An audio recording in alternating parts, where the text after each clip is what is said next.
বঙ্গোপসাগরে সৃষ্ট গভীর নিম্নচাপটি ঘূর্ণিঝড় রোমালে রূপ নিয়েছে। এর প্রভাবে মোংলা সমুদ্র বন্দরে 7 নম্বর বিপদ সংকেত জারি করেছেন আবহাওয়া অধিদপ্তর। এ কারণে মোংলা বন্দরে জারি করা হয়েছে বন্দরের নিজস্ব অ্যালার্ট 3।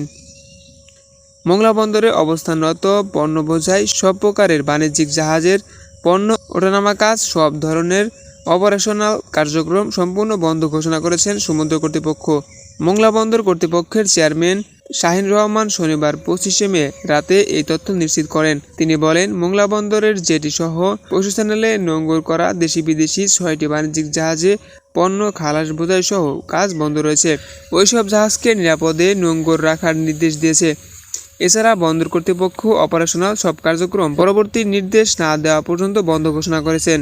বন্দর একটি কন্ট্রোল রুম খোলাসহ সংশ্লিষ্ট কর্মকর্তাদের সতর্ক থেকে ঝড় মোকাবেলায় সবাইকে সতর্ক থাকতে বলা হয়েছে। এদিকে 7 নম্বর বিপদ সংকেত জারির ফলে কার্যকারী পদক্ষেপ নিতে শুরু করেছেন উপজেলা প্রশাসন। মোংলা উপজেলা নির্বাহী অফিসার নিশাত তামান্না বলেন, এরই মধ্যে 103টি আশ্রয় কেন্দ্রে খুলে দেওয়া হয়েছে।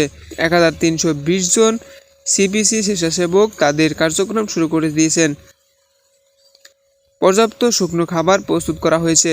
রাত 10:45 পর্যন্ত কোনো আশ্রয় কেন্দ্রে কেউ আশ্রয় নেয়নি। উপজেলা ও পৌরসভায় পৃথক 2টি কন্ট্রোল রুম খোলা এবং মেডিকেল টিম গঠন করা হয়েছে বলে জানান ইউএন নিশাত তামান্না।